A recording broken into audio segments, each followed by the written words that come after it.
asalaamaaleykum suñu mbokk internet yi ñuy suivre ci Référence Actu ñu ngi leen dalalaat ci seen émission gan gi tey nag suñu gan di une personnalité benn nit ka nga xamante ni am na li mu tekki ci réew mi muy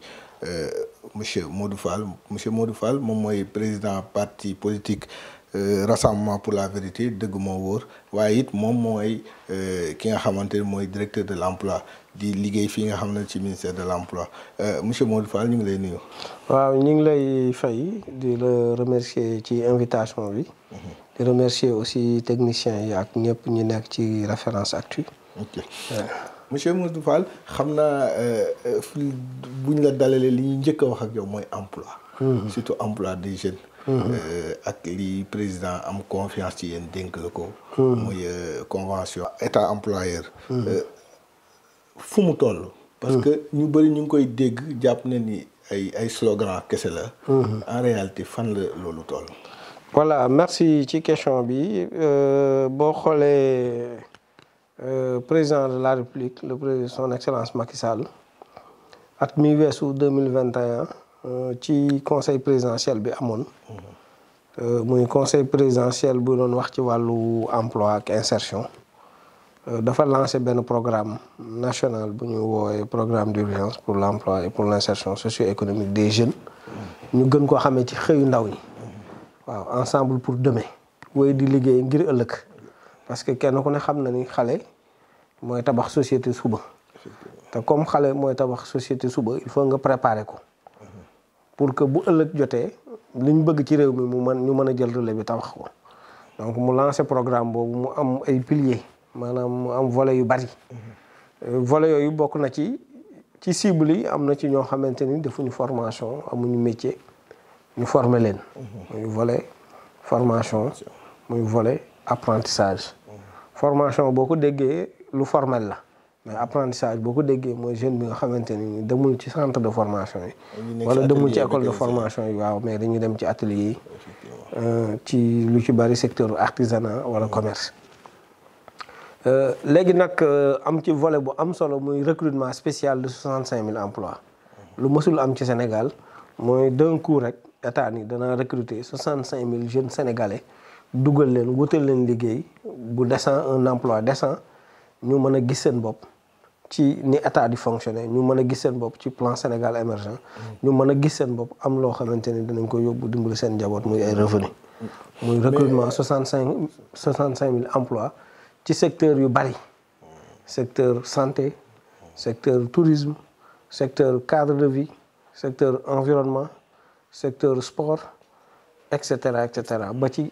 éducation parce que kenn ku ne gis na dernièrement recrutement 5000 emplois ak sécurité aussi ñi nga xam ne dañ leen war a recruter ñu jëm ci wàllu sécurité mais aussi ñu war a recruter ñoo xamante ni dañ leen di dugal ci dispositif toujours ci emploi salarié boobu bu ñuy wax convention nationale état employeur pour la promotion de l'emploi des jeunes. donc yaakaar naa ni muy dispositif bi nga xamante ni nii ci biir programme bi ñun moom lañ ci yore même bu fekkente ni globalement programme bi ligue bi ki ko yore mooy le ministère de l'emploi de la formation professionnelle de l'apprentissage et de l'insertion. dispositif boobu ñuy yore nag njiitu réew mi am lu am solo lu mu ci def.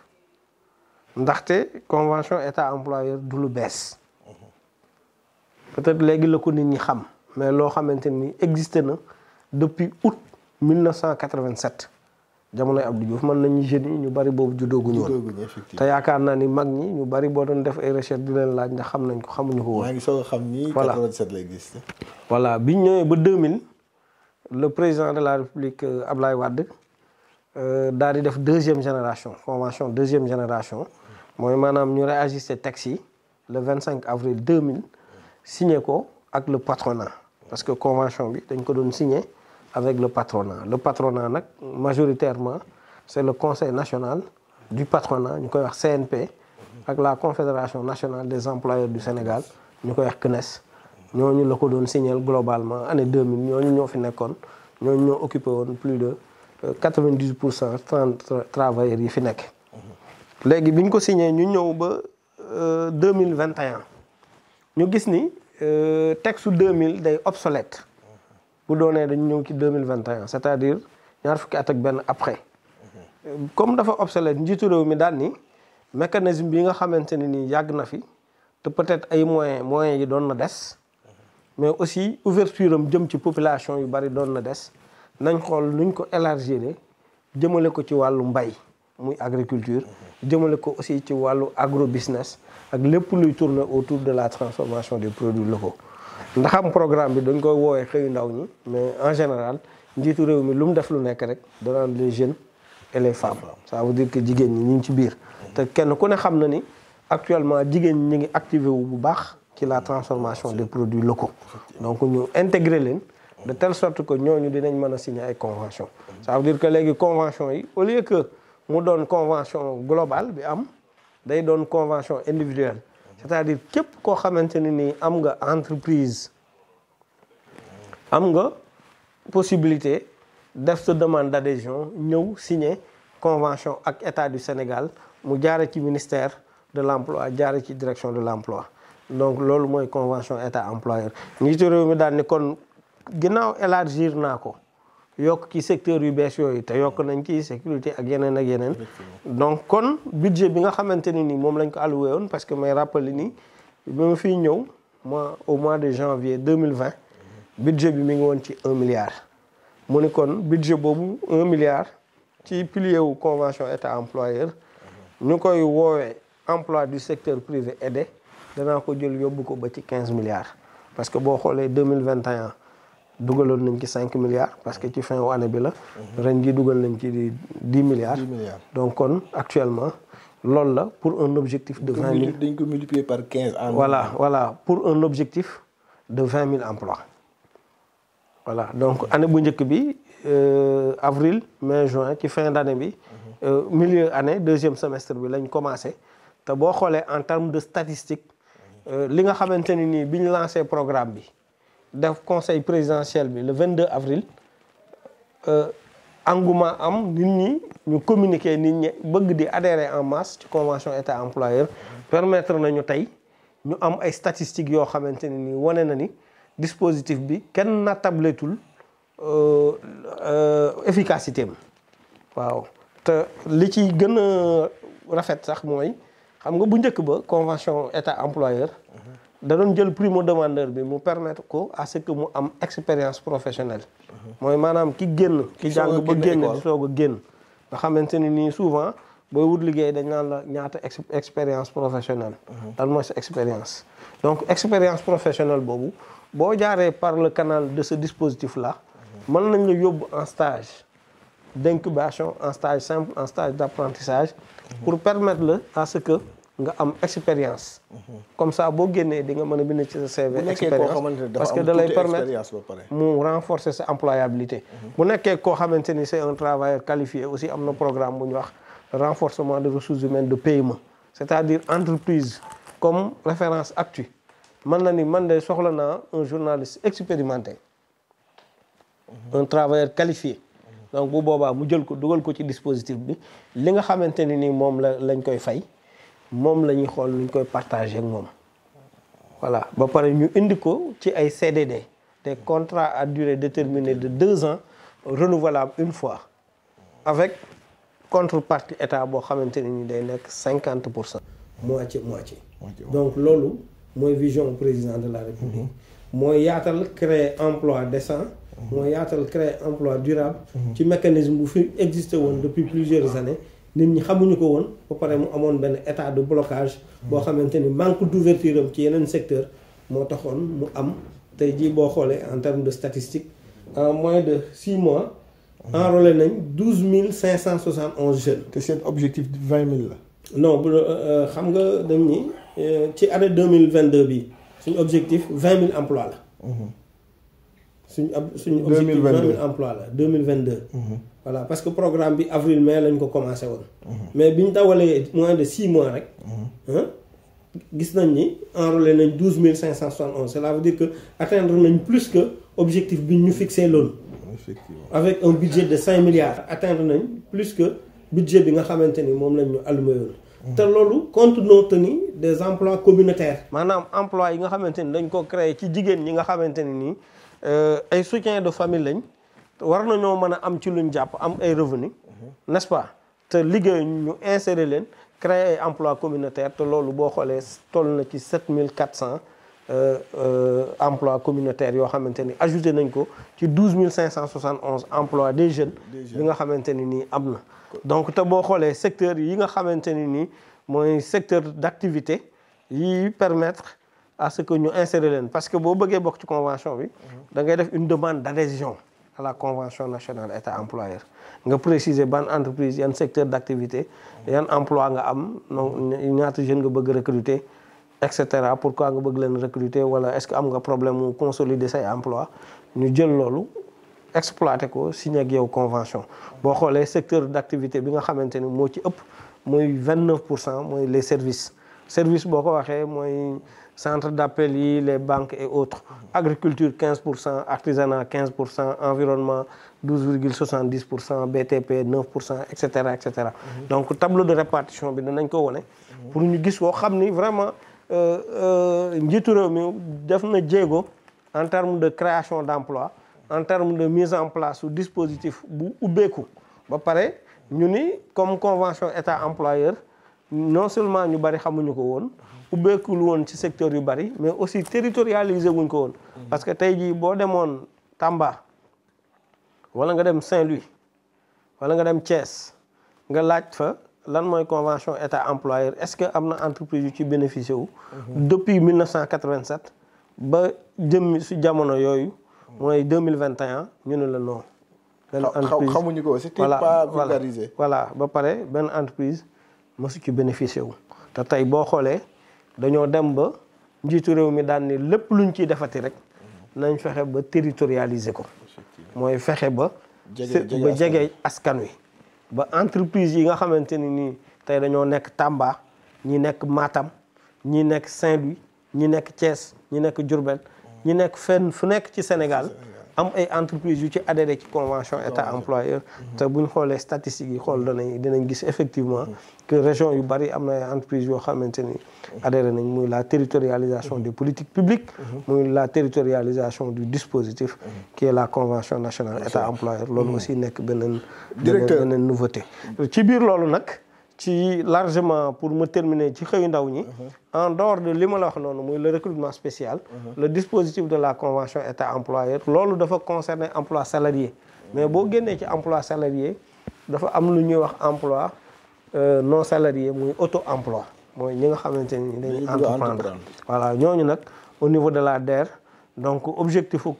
programme d'urgence bi muy xëyu ndaw ñi dem na ba ci plus de 230 000 auto emploi yu ñu war a créer avec les financements de la DER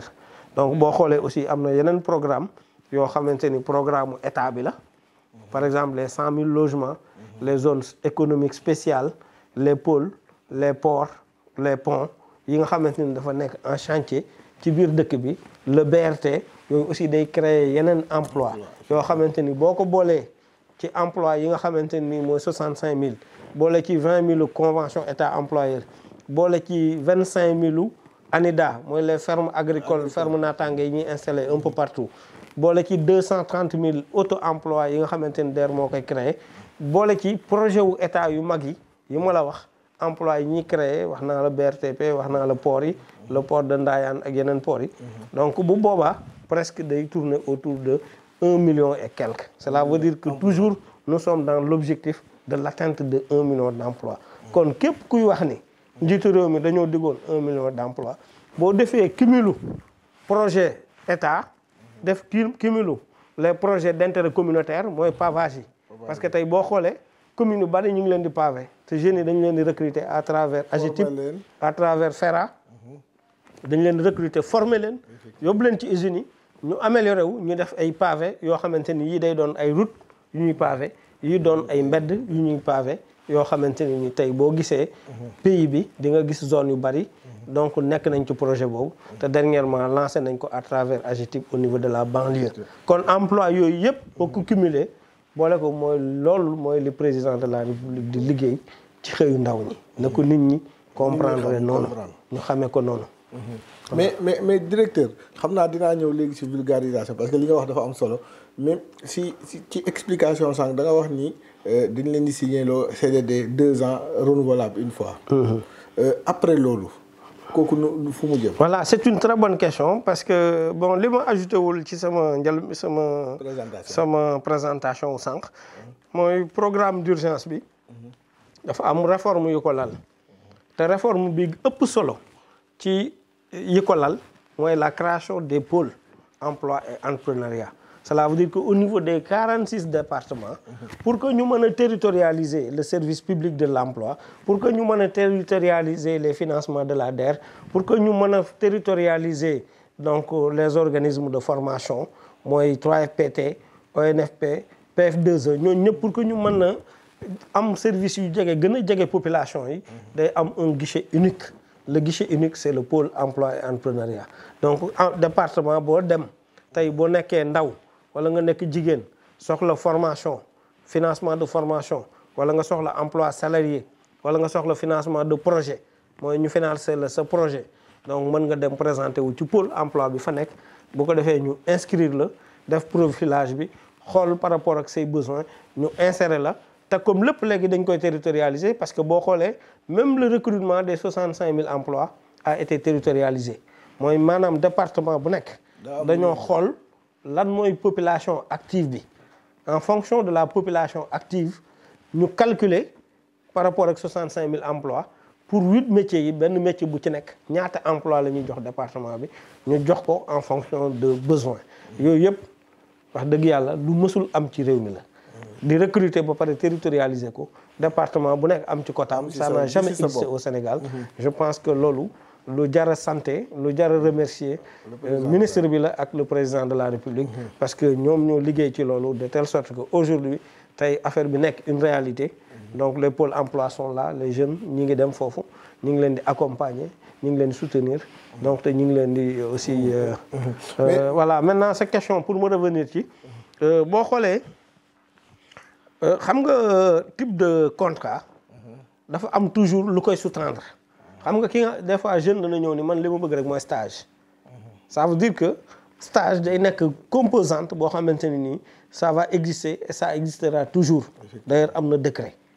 mais boo déggee stage mooy ki am diplôme mais aussi am na stage d'apprentissage mooy comme li ma doon wax sànq am na stage d'incubation am na stage de requalification maintenant bu mu mën a doon loolu jeune mi mën na ni man stage laa soxla ñun dañuy recevoir ay demandes kooku il faut dispositif bi di permettre à ce que ñu may ko stage parce que kooku wutul un emploi décent wutul un emploi durable mais dafa soxla renforcer employabilité am voilà par contre nag kii ñëw nga xamante ne ni moom def na stage 2 fois 3 fois nga yéegal ko 2 niveaux defal ko contrat à durée déterminée de 2 ans nga renouveler waat ko 2 ans muy 2 ans obligatoirement CDI da ci topp donc noonu lañ fas yéene def ci 65 000 employés mais aussi noonu lañ fas yéene def à travers les entreprises yi adhéré ci convention bi de telle sorte que amatuñu benn échappatoire au bout de 2 ans bu ñu renouveler automatiquement le jeune va passer en CDI parce que dispositif bi état moo ko ci accompagner du début jusqu'à la fin ma continuer du début jusqu'à la fin d'ailleurs loolu moo indi ñi nga xamante ne dañ ñun tey bu ñu bëggoon a jël CDI lan lañ ñu accompagner ñun leen durant la période du programme d'urgence parce que programme d'urgence bi ñetti at la 2021 2022 2023 durant cette période là même bu doonee CDI en tout cas nga bëgg ñun du ñu négliger parce que négliger loolu wala nga sàgganal ko day tax kooku du bénéficier wu CDI moo tax ñun leen même bu doonee da ngeen koo jël CDI ñun ngeen accepter loolu ñun aussi danañ accepter jël benn contrepartie ci période bi nga xamante ne mooy période programme d'urgence yi muy xëyu ndaw yi mu nekk yu am solo yi nga wax mais askan wi est-ce que volet communication bi est-ce que vulgarisation parce que li nga wax nii c'est tellement intéressant que est-ce que nit ñi buñ ko xamoon du ñu daw wut si leen est-ce que vulgarisation bi est-ce que communication bi amul un peu de amul foo leen si pêché wala bokk yéen a ngi si yoon pour gën ko tasaare voilà non ñi ngi ci yoon pour gën ko tasaare d'ailleurs tey canal bi ngeen ñu offrir bokk na ci canal yi nga xamante ni nii danañu permettre ñu gën ko tasaare parce que kenn ku nekk xam na ni Référence Actu sénégalais yaa ngi koy seetaan à travers les réseaux sociaux sénégalais yaa ngi koy seetaan à travers le site d'information kon yaakaar naa ni buñ defee nii ak yéen def la même chose ak ñeneen ak ñeneen ak ñeneen donc communication bi dana gën a yaatu te sénégalais yi nga xamante ne ñooy cible yi danañ gën a comprendre li njiitu réew mi di liggéey en termes d'emploi te ma wax la benn wax tey fii ci Sénégal actuellement en tout cas nit mën na fee peut-être xool leneen lu muy teg ci président Macky Sall mais en termes d'évolution ci luy permettre jeunes yi am xëy je pense que dynamique biñ ci nekkee ak liñ ci teg waaw musu fee am sans parler de FONGIP ak yeneen fonds yi nga xamante ne ni toujours dañuy ñëw donc par rapport ak yenn kii yi pour venir en appoint ñu simi mbaxane boobu sol beneen sol beneen ndax yow ñu fàttali ni yow yaay président parti Rassemblement pour la vérité dëgg moo wóor muy lu am solo dëgg rek a wóor ngay militer ci Diourbel région ci Njaareem élection locale yi jàll na résultats yi ñëpp xam nañ ko ñu jëm ci yeneen i échéance nga bokk ci Benno Bokk Yaakaar ñu fàttali ko di ànd ak le ministre Dame Diop nan ngeen def pour renverser la tendance parce que élection yi ñu génn la tendance ne vous a pas été favorable nan ngeen nar ngeen nekk di liggéeyee sur le terrain voilà donc posé nga question bu am solo ci côté élection effectivement dem nañ ci ay élection locale donc dem ci nag aussi ak énergie effectivement dem ci ak stratégie ak doxalin mais comme on le dit souvent jaam ak pexeem yàlla ak dogalam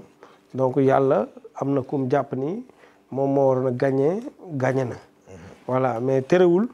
ñëpp reconnaître nañ ni à l'unanimité que ni dem nañ ci terrain bi def nañ li ñu waroon def donc décarcassé wu nañ def nañ ci suñu ay moyens def nañ ci énergie muy man muy ministre muy ñeneen ak ñeneen mais terewul donc lii la yàlla bëgg kon yaakaar naa ni à ce niveau amul dara loo xamante ne ni ñun war nañ ko ci regretter wala amul dara loo xamante ne ni war nañ ci metti parce que tout simplement def nañ l'essentiel mooy li ñu waroon def te tricher wuñ ci lañ doon def maintenant ñu jóge ci élection yooyu jëm ci yeneen élection voilà peut-être élection yoo gis nag day am évaluation boo amee évaluation di nga gis ni am na ay manquements wala ay préoccupations yoo xamante ne nii lu ñu waroon a régler la ci suñ biir d'abord avant ñuy génn ci biti parce que bu fekkente ni da nga jëm élection wala nga jóge ci élection jëm ci élection donc bu doonee dafa war a am looy régler da ngay régler donc difficulté interne yi préoccupation ak manquement yi nekk ci biir coalition bi nekk ci grande majorité présidentielle moom ngay war a régler ba pare donc je pense que loolu le président de la République comprendre moo tax muy envoyer des missionnaires un peu partout à travers le pays pour que ñu arrondir les angles xool nan lañ mën a àndee en toute unité nan lañ mën a àndee ci ànd bu sell bu rafet bu am élégance voilà bu ko defee bu ñu mobiliser woo jëm ci loolu rek yàlla mën naa def ñu gagné malheureusement ay vote sanction ay liste parallèle tax na ci gox yu bari ci localité yu bari n'est-ce pas coalition Benno Bokk Yaakaar perte fa te waroon na bañ a demee noonu moo tax encore une fois appel boobu président de la République def nañ leen booloo doon benn bu ñu doonee benn toujours ñooy am majorité absolue même bu doonee en termes de résultat am nañ majorité n'est-ce pas donc je ne vais pas en revenir parce que bu fekkente ne nii da nga jël département rek nga xamante ni cumul de voix la sur 43 départements nga am 38 départements ça veut dire que ça c'est une majorité et c'est une majorité absolue te tey boo defoon décompte des voix sur 46 départements la liste de Benno Bokk Yaakaar aussi majorité des voix dafay génnaat donc ça veut dire que à ce niveau il y a même pas à chercher de midi à 14 heures question de science la question de chiffre la voilà te chiffres yi wane nañ effectivement que la majorité est du côté de Benno Bokk Yaakaar maintenant loolu lépp amul solo élection yooyu dépassé nañ ko maintenant nan lañ def ba renforcer majorité boobu nan la ñuy def ba mu gën a yaatu pour que élection bi di ñëw nga xamante ni peut-être moo gën a ëpp solo parce que li ñuy wax pouvoir législatif mooy ay député la ñuy fal yóbbu leen assemblée nationale pour ñu mën a voter loi yi di proposer ay loi mais aussi di saytu ni état di doxe gouvernement ni muy doxe je pense que foofu war nañ mën a fexe ba am fa une très très large majorité te loolu li ñu ko mën a may rek mooy booloo doon benn parce que élection yi aussi raw gàdd la donc je pense que loolu la njiitu réew mi voté te loolu ñu bari ci lañ war a nekk. may fàttali ni man en tout cas ñun suñ parti suñ dynamique mooy discipline. parce que comme ci biir parti yi dañ fay woote discipline yaakaar naa ne même boo nekkee ci coalition war nga mën a wuy ci discipline boobu. moo tax moi j'ai toujours dit et je le maintiens képp koo xamante ne nii le président de la République Macky Sall tànn na ko ci département ba ma nekk wala département bu ñu am ay militants danañ wax militants yi ne ñëpp mobiliser wu voter liste Benno Bokk Yaakaar. ñun nekkuñu ci logique gu sanction nekkuñu ci liste logique gu vote wala liste parallèle. logique bi ñu nekk c'est une logique claire nous sommes dans une coalition il faut ñu respecter esprit ak discipline coalition boobu. mooy lépp lu kilifa gi wax mu jëmale ci coalition bi ñu mën a am doom ñu nekk ci lancé boobu. donc ñun je pense que ci lancé boobu lañ nekk. kuñ mën a choisir nag. kuñ ñu mën a choisir. ci biir département bi ñun kooku la ñuy àndal. ëllëg aussi bu ñu choisiree ni ñu amee logique gu discipline. non moo tax ma ne ëllëg bu yàlla defee par exemple tey ñu ni Modou Fall lañ choisir mais ni ñu mën a amee discipline boobu jàpp nañ ni noonu la ñeneen ñi mën a amee discipline parce que loolu mooy cohérence loolu mooy logique dans ça. sol sa yére Baye Fall bi kan. voilà moom laay sol. ndigal ngay xaar. voilà ndigal laay xaar ndigal laay xaar. di ngeen mais jàpp nga ni est-ce que parce que départ au-delà de votre département seen région bi. gis nañ ni seen coalition. am doole bi des na parce que à département Mbacké dañ leen fa gagné je pense yéen a gagné fële Bambey. mais est-ce que renverser la tendance en 6 mois. est-ce que loolu jaaxaan non moi je pense que gis nga waa Bambey département bi ñoo ko gagné. foofu il s'agit de stabiliser rek. renforcer un peu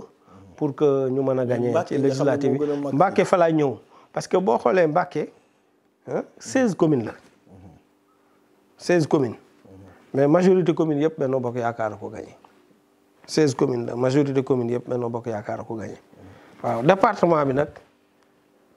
ensemble moom lañ gagné Benno Bokk Yaakaar léegi lan moo tax ñu gagné Benno Bokk Yaakaar mais c'est ça qu'il faut étudier parce que Mbacké bokk na ci département yi gën a mag ci Sénégal. je crois ils ont 5 députés. waaw 5 députés waaw foofu laa doon waxee bokk na ci département yi gën a mag au Sénégal. parce que électorat am jox na ko 5 députés. donc ça veut dire que foofu il faut vraiment que ñu investir fa xool quelles sont les bonnes personnes à investir ñu investir leen donc pour que ëllëg ñu mën a gagner. département de Diourbel aussi ça n'a jamais presque posé problème parce que élection législative yi la passé ñoo ko gagné. da ngeen àndaloon ak le maire actuellement. waaw mais le maire ci coalition bi la bokk. parce que actuellement loolu la ci rumeur yi ma dégg yëpp nee nañ.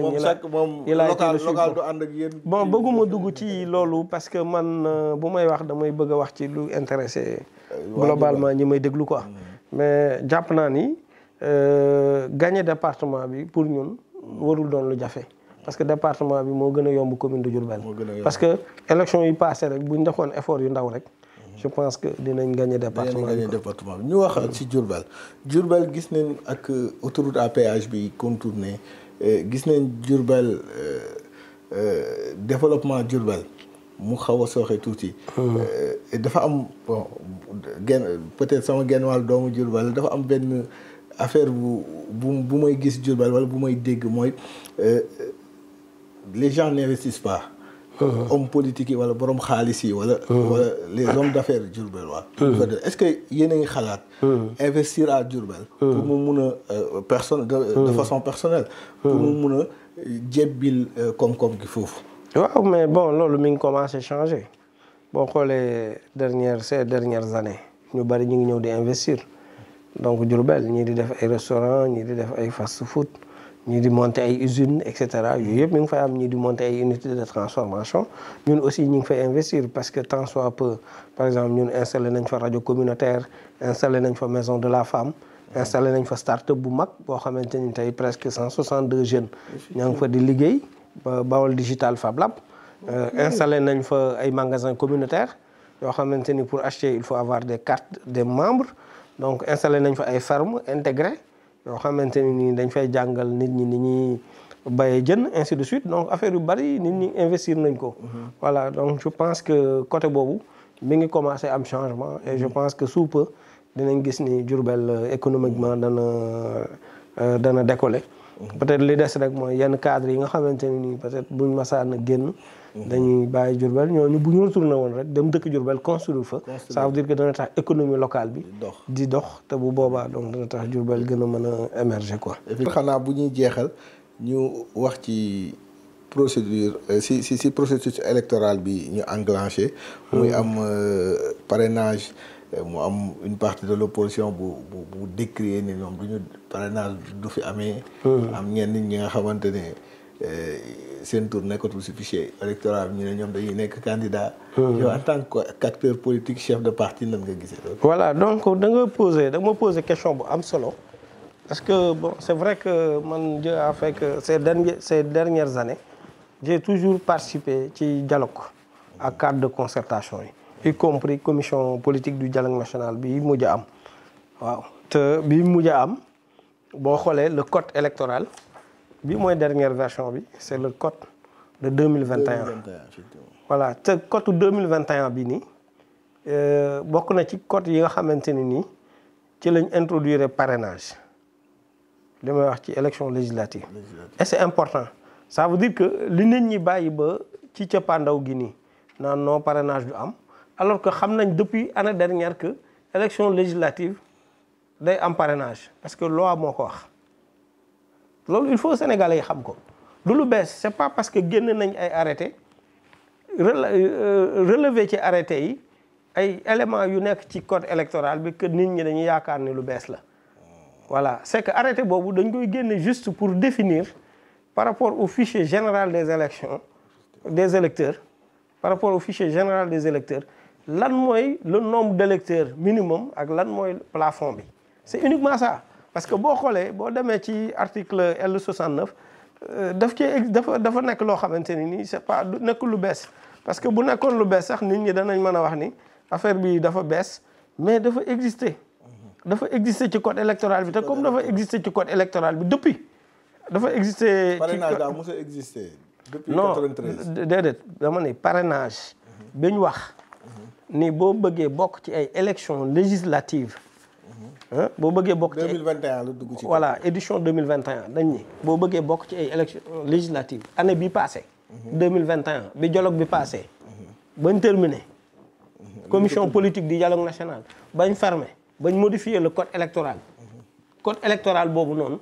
da cee bokkoon depuis parrainage yu 2019 que élection législative am na parrainage te parrainage boobu c'est 0,5% le minimum du fichier général des électeurs et 0,8% du fichier général des élections. Ça veut dire que maintenant bu ñu demee ba fichier bi arrivé à un certain moment ñu war a dugg ci parrainage ministre bi day génne benn arrêté daan ni lan ban nombre mooy représenter 0,5% du fichier général des électeurs ban nombre mooy représenter 0,8% du fichier général des électeurs loolu le ministère bi nga xamante ni moo yore wàllu élection muy ministère de l'intérieur ministère chargé des élections génne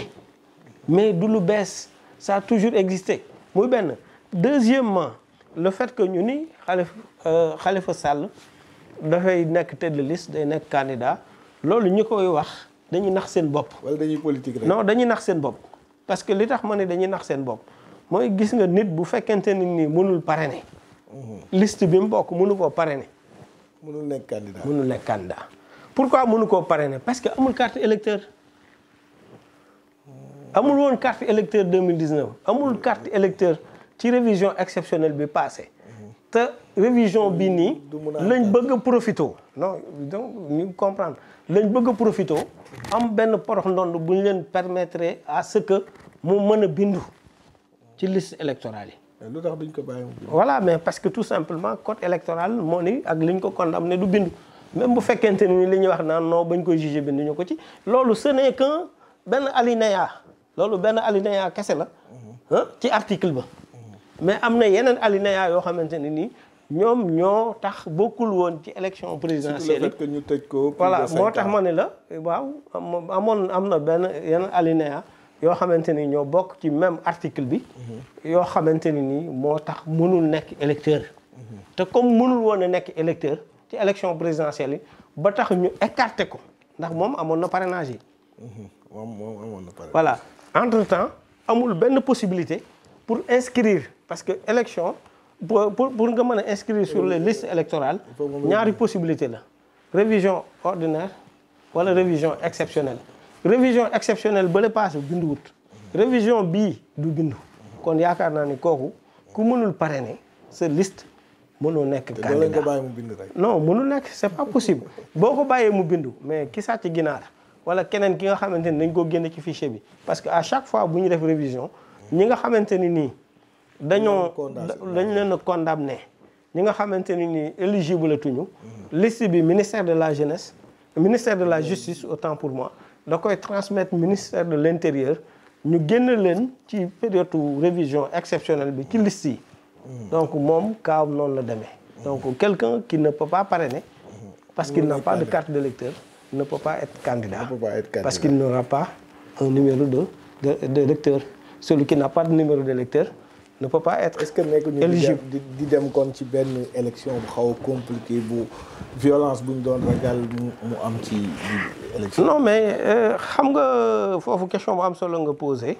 xam nga cohérence dafa am solo xam nga lan mooy cohérence mooy nga jàpp ni génn nañ ci ay élection te yaa ko gagné. du dëgg. mais yow bu fekkente ne nga jàpp ni génn nañ ci ay élection te yow yaa ko gagné. te fichier bi nga permettre nga gagné man nga ni kon fichier bu fiable la parce que bu doon woon loolu mënoo gagné kon fichier bu fiable la te fichier bu fiable boobu noonu ci la nekk wut électeur yow nga accepté loolu accepté sa victoire déclaré ni ñoo gagné publiquement ñëpp di dégg. bërki démb lañ koy. voilà ñu déclaré ni ñoo gagné publiquement ñëpp di génn ñëpp di dégg ci fichier boo xamante ne nii mooy fichier bi existé. kon yaakaar naa ni ñooñu buñ gañee ñu jëm ci ay élections ci code boo xamante ni nii existe na depuis 2001 te fañ ko waroon a xeexee mu ci dialogue politique bi xeexewuñ ko fa ñu bàyyi ba ay élections ñëw. est-ce que nekkul seen dialogue boobu c'était pas très sincère. waaw mais loolu c'est autre chose mais dans tous les cas dialogue boo gis. am na dialogue boo gis day am point d'accord am point de désaccord.